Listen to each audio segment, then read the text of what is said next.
What's going on there, guys? We're back with another one, and we got Maurice Clarett and Camron commenting on Jason Whitlock. Now, Jason Whitlock is doing this for engagement, and this helps his platform when guys like Camron, Maurice Clarett, and how big that show is getting speak on him. So that's why Camron was a bit apprehensive bringing Jason Whitlock's name into the conversation today. We know Jason Whitlock's been trolling Coach Prime, and he has some things to say about him. Some things is personally how he feels about him, but some of it is just to engage in a negative way. People are talking about and covering Coach Prime for sure because it brings engagement, but he is just leaning in on the negative side. He doesn't have anything positive to say about what this is doing for young men, how it's providing people jobs, how he took some of the staff that was with the HBCUs and with Jackson State in particular over there with him, how he took kids and took them on a bigger stage to play at. You know, some of these guys went to Jackson State because that was their only option or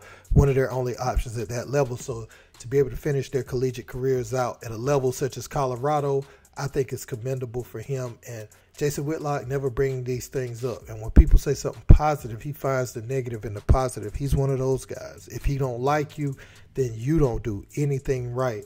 And I think that's not right, but that's the way he perceives them. But Maurice Clarett, you know, Ohio State legend, spoke on it, and he has some strong words for Jason Whitlock. Let's listen to what he had to say. Yeah, when I first seen it, my emotions and my head got into a space where I wanted to call him out his name, right? But when I sat down and processed it, man, I said, man, this dude is deeply hurt. And a lot of this stuff stems from like personal issues, right? And when you look at somebody like Deion and you look at just the swag he carries around, you look at my man's family, you look at his children's mothers, you look at, you know, what this man has done and who he's become since the 80s, with having money, being in the limelight, being able to live a lot of people's dreams, playing 2 professional sports. And you will see, like, when you do have success, you start to realize that there's people out there like this who will dig for reasons to hate you. And after they dig for reasons to hate you, they'll try to get other people to latch on for things that, you know, that are shortcomings of theirs, right?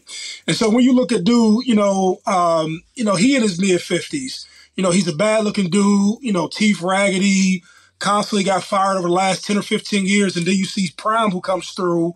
My man is boisterous, and he's, I don't want to say black because that's not the only way to represent blackness, but he's totally comfortable being himself. And there's a lot of people who get on national platforms, and black people in particular, who can't be themselves because they feel they have to accommodate to somebody who's white or who's ever cutting the check, right? So when I see people like who are in positions to either big up Deion or talk about all the great things he's doing or the great things that he's bringing to sports, I really look at these dudes as just like deep-rooted haters, you know what I'm saying?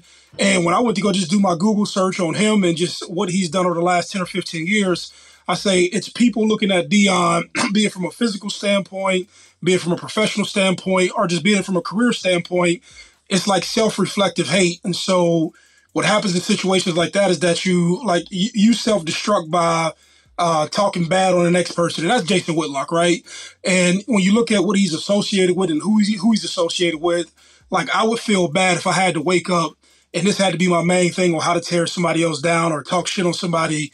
And that's just my thoughts on it. It's certain people, to me, I'm not saying that they don't feel the way they feel, about certain things, but some of this should just be clickbait. You say the most outrageous shit to get people riled up. And I'm not one of the people going to get riled up about what he says, because after my man put me on to him today, I started doing a little homework, and I'm like, oh, he always says some outlandish shit.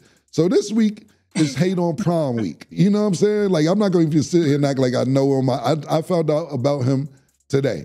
I have no idea, but he always says some shit, to me, seems like clickbait. But that doesn't mean, I don't know him that well to say he doesn't mean what he says. I don't want to say that because I don't know him. So Jason Whitlock is really working when I think about it, what he's trying to do, because I don't take any of these things personally, what he does. He goes so left field that he'll stand out. It's still about getting into the algorithm. He's just going about it in a way where many of us feel like you sell your soul when you go that way. And, you know, he's appeasing to a certain demographic of people let's just say that wishes people of color was still in slavery. You know, he appeases to that. That's his target market. And like, it isn't the first time he's talked about LeBron James. He's talked about Kaepernick. I mean, he's talked about everybody, you know, that you could think about. And Deion Sanders is just the latest. You got to think about it. It's always the person that's the hottest topic at the moment that he's talking down on. And he's said some decent things at times. Everybody, it's like, I'm not a person that think that just because I strongly disagree with what most of somebody says or what's mostly put out there, that they don't say something good at times. He says some decent things. Like, I'm not an all or everything person, but the majority of what he says about the people that's on top, it's like it's done purposeful. I'll say that. Because like Camron said, I don't know the man to say those aren't his real views, but it feels purposeful. And it feels like it's like, click on this video, you know what I'm saying, to see what I say next. And Whitlock definitely has a perspective, though. And it's his right to speak how he wants to speak. But it's also our right to come back and refute and dispute and go against what he's saying. Because we got something going in Boulder right now. There's mixed reactions. You see like the Charleston Whites going at Shador, Shallow, and all those guys, and you just see people go against the grain. And right now, what he's worth at university, the only thing I would say is Prime, they can't pay him enough.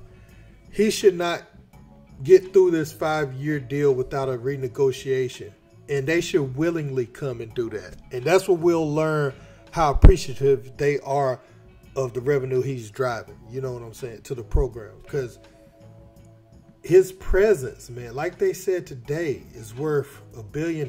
You could make that argument once you talk about the merchandise that's being sold, the tickets, the increased enrollment, the TV deals they're striking, everything around Buffalo, Colorado. And they're taking brands like Oregon. That game is going to be the most watched Oregon-Colorado game probably ever. And Oregon is going to get watched anyway. But when you add in the Prime factor, that's going to kick it up another notch, in my opinion. So you got that. And, well, it ain't even my opinion. We're going to see the facts after the game. But, yeah, man, Jason Whitlock is 1,000% tripping. You see Warren Sapp's going to join the staff. That's only going to elevate it, you know, with him attached to Deion and those two together out on the recruiting trail. Can you imagine looking across and you're recruiting against Prime and Warren Sapp at a game? You know, that's going to be kind of wild for coaches to try to overcome. And they'll be in the Big 12 soon. But, yeah, as far as Whitlock go, I saw my man Ticket TV. He was talking. He said that he had talked to one of Jason Whitlock's college teammates, and he was thinking about bringing him on the show. I'd definitely be locked in if he do. Go subscribe to Ticket TV, man. Brings a lot of dope content. But, yeah, man, let me know what you guys think about this in the comments. Don't forget to like, share, and subscribe. Until next time, peace.